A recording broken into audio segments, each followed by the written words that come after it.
माला तो मुझे ऐसे लगता है कि गजनवी की बीवी नहीं है, कोई डॉन है जो किसी को भी मरवा देगी, कुछ भी कर लेगी। अब उसने रिसेंटली सरफराज को मरवाने का ऑर्डर दे दिया है, यानी कि सुपारी दे दी है। साहबा इश्क लड़ाती फिर रही है, जिसका उसके अब्बा जान को पता चल गया। उसने कहा है कि जिस तरह तुमने अपने शौहर को जहर दिया था, उसी तरह से मुझे भी जहर दे के मार दो, ताकि ये सारा कुछ ना देखना पड़े मुझे। इस साइड पे सरफराज को पक्का यकीन है कि दुआ मेरे से ही शादी करेगी, तो वो भी अपने घर में बात करता है, उसको भी लानते पड़ती हैं वहां से। तो शेरवा के अब्बा साईं कहते हैं कि मैंने फैसला कर लिया है कि दुआ को तलाक दे दी जाएगी। हालांकि तलाक जो है वो शेरवा ने देनी है, और वो चुप करके बैठा हुआ है। वो तो ऐसे मुझे लगता है कि अपनी दोनों बीवियों के सामने इंतहाई बेबस है। सारी सिक्योरिटी इस टाइम पता नहीं किधर चली गई है, जो पकड़ नहीं पा रही इसको। माला सरफराज से मिलती फिर रही है, इसके गार्ड्स ने आंखों में पट्टी बांधी हुई है। उसके बाद जी सरफराज दुआ से मिल रहा है। किसी को इसकी पूरी सिक्योरिटी बेबस है। जाफर को सारा कुछ पता चलने के बावजूद भी वो बेबस है। जाफर घुन्ना मीसना बना हुआ है ताकि ड्रामे की टीआरपी चलती रहे और किस्तें मजीद आती रहें। जब दुआ का वालिद उसको बुरा भला कह रहा होता है और कह रहा होता है कि तुम लोगों ने मेरी इज्जत जो है ना वो मिट्टी में मिला दी है, और तुम लोगों को शर्म ही नहीं आती कि जो फिजा को जिसने तलाक दी है सरफराज ने, जिसने जो तुझे घर से भगा ले गया, जिसने तुझे बेच दिया, तू पुलिस में थी, मैं कैसे तुम्हें वहां पे लेने गया, लानती औरत, तुम फिर उससे मिल रही हो।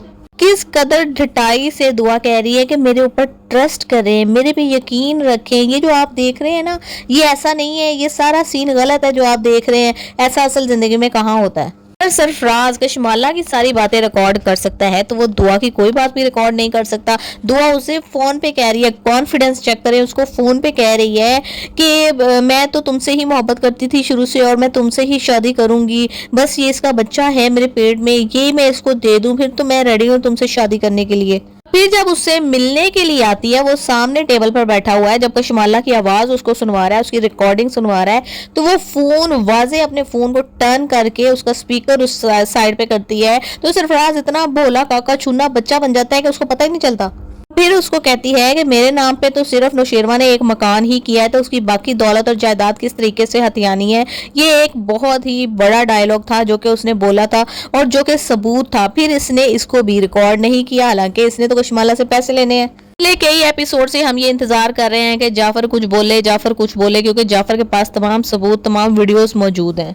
शेरवा गजनवी कोई भी स्टेप नहीं ले रहा। उसके सामने आके दुआ कहती है मैं सारे सबूत दे दूंगी, और कशमाला कहती है तुम तलाक क्यों नहीं दे देते। उसका बाप कहता है तुम तलाक क्यों नहीं दे रहे। ना वो कोई एक्शन ले रहा है, ना ही वो दुआ से ठीक तरीके से बात कर रहा है, ना ही वो कशमाला से ठीक तरीके से बात कर रहा है। ही इज जस्ट वेटिंग कि कब खुद ब खुद सबूत उसके तकिए के नीचे आ जाएंगे, ट्रे में रखकर उसके सामने पेश कर दिए जाएंगे, फिर ये बंदूक उठाएगा।